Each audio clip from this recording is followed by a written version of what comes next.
Hey, it's Clay Trader, and this will be a video chart on ticker symbol NXTD. We will take a look at the 30-minute time frame.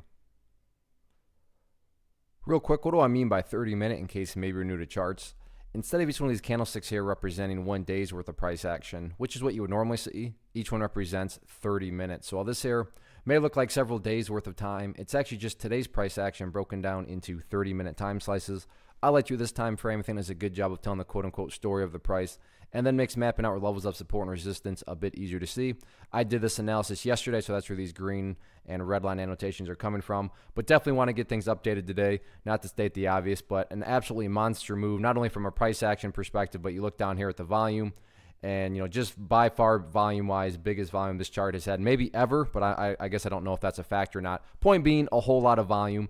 But before I go any further, I do want to note that from a presentation standpoint, this chart is actually very, very tricky to talk about because there's a whole lot of perspective out there. What do I mean by that? Well, if you're a day trader and you bought right there, or you bought right there, maybe you bought right there, heck, maybe you bought right there and you wanted to sell within 10 minutes of buying. For you, yeah, the chart's looking pretty terrible. Now, if you care about the big picture of things, I get it. There is a very deep pullback today from the highs.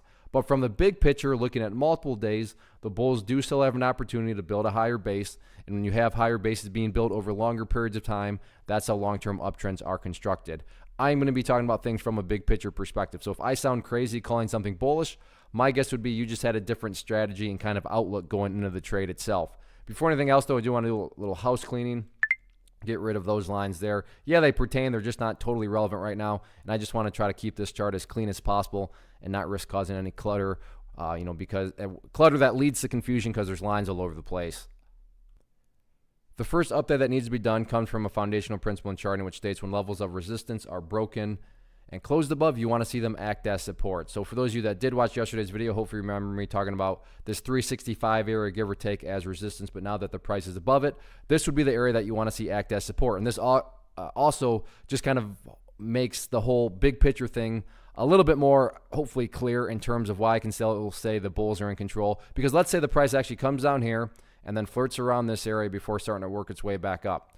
What would you have in this situation? Well, you'd have a big old base of lows here.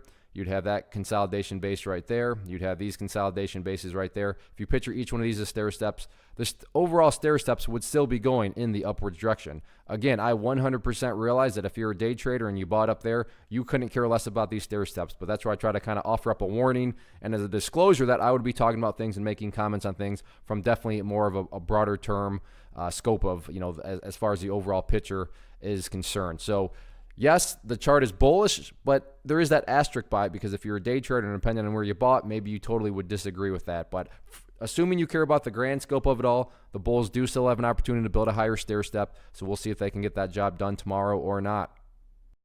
One of the biggest questions that I get is, hey Clay, how do you find the stocks that you trade? So what I've done is put together a free resource guide where I talk about the tools that I use to locate stocks that I find interesting and think may have potential. So if that sounds like something that could add value to you as a trader, then click on the image that is up on the screen right now and I will email you the guide. The guide itself is very short and to the point, and best part, it's completely free. Thanks for watching the video. Let me know if you have any questions.